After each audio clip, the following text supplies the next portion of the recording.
stvari, stanica nekada bila željeznička stanica, vama je to više manje svima poznato, mlađima nije, ali evo već od moje generacije svima je poznato. Ja sam rođen odavde, većina znaju, kilometar dalje i prvi put sam ovdje ušao prije 52 godine u voz, išao sam u Bijeljinu. Novinari su pitali što je on značio za život ovoga kraja. Znači mnogo se povezano sa velikim gradskim centrom u Bijeljinu. Naše bake, majke, djedovi i ostalo vozom su išli do Bijeljina i prodavali na pijaci proizvode i ti omogućavali sredstva što to je za život. A najvažnije što je naša ruda, znači ugalj prodavan braći i što smo mogli, znači da na taj način ekonomski napredujemo. Sve do momenta 79. godine kada je ukinuta pruga radi izgradnje termoelektrane, a vidite koliko je donijela dobra, toliko je donijela i loših stvari, znači termoelektrana zagađuje našu teritoriju. Vi znate da više ne postoje ni naše šljive požegače koje su bile osnova privrednog razvoja, poljoprivrednog razvoja ovog kraja. Više se ne mogu da uzgajaju većina poljoprivrednih, odnosno povrtlarskih kultura bez plastenika.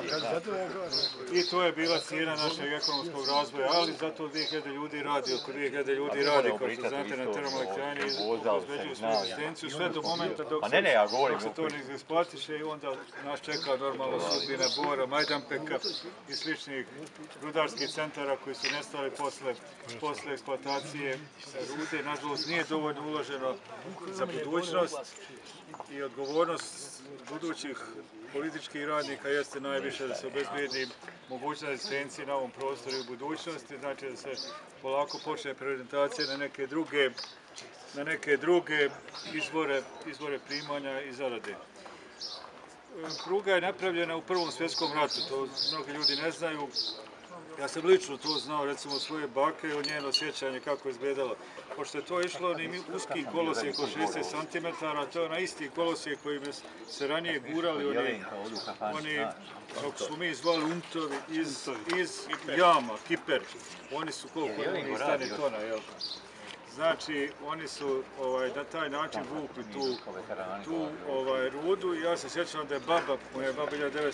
godište pričala, kaže kao kad ide krmača i prasci za njom. Znači ide jedna mala lokomotiva i vuče te untove, te kipere i to se prodavalo znači u Rači, iz Rače, naše Rače, znači tamo je bilo pristanište i prevozilo se to sa lađama u onu Sremsku Raču i odato se prodavalo za potrebe parnih brodova, parnih lokomotiva onog vremena i tako dalje. Dakle, zarada je postojala, da kažem, na osnovu toga posla, a prije izgradnje pruge, znate šta se radilo? Išlo se znači sa kriđijom, neobično, idu sa konjima, 200 kila na tovare kao pola tog unta i oni to odvezu do Bijeljne, odnosno do Rače i tamo se to prodavalo. Oni bi dobili nadoknadu normalno za taj prevoz kao, ajde da kažem, savremeni autoprevoznici današnjeg vremena, jeste. Dakle, to je potrebalo do 21. godine, tada je Kraljevina Jugoslavija htjela da modernizuje Ugljevik i napravila je pravu prugu 86 cm kolosijeka i onda je to trajalo praktično sve do završetka, do nestanka ukidanja ove pruge. I zanimljivo je da ova pruga posljednja u Evropi uskog kolosijeka koja je služila 2 godine prije toga u Albaniji ukinuta posljednja i kod nas 79. godine, Albaniji 76. kod nas 79. godine. Međutim, bez obzira što smo je smatrali zastarjelom tehnologijom, ona značila izuzetno mnogo za razvoj našeg kraja. I svi mi koji smo iz tog vremena sa jednim, da kažem, ponosom se sjećamo takvog nečega. I ja i dalje mislim da je velika šteta što su te pruge, koje je nažalost najviše Austro-Ugarska kod nas napravila, što su one sada ukinute, što su izgrađeni objekti i da se one više ne mogu obnoviti. I još nešto da znate, 2 vagona sa ove naše željeznice, Ugljevik, Mezgaja, Ugljevik, Bijeljina, nalaze se kod Emira Kusturice na onoj Šerganskoj osmici. 2 vagona, a naša lokomotiva koja je ovdje vozila bit će postavljena ispred Centra za kulturu. Vjerojatno političar će odrediti pogoda momenta kad budu neki izbori. Ona je privedena kraju njena restauracija i ona jedan vagon otvoren i jedan onaj vagon za ugalj. Znači, ja vjerujem da će to biti urađeno i makar u tom muzejskom smislu da sačuvamo sjećanja, jer lokomotive su ogromni, da kažem... A ovdje ispred Doma kulture tu mu ispada?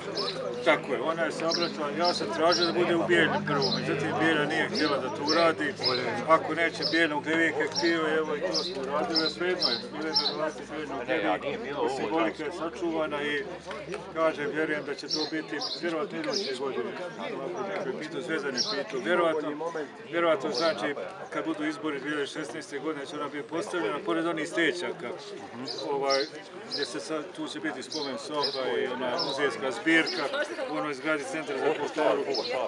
Evo ovim kratkim govorom ja proglašavam ovu spomen ploču otvorenu. Bravo,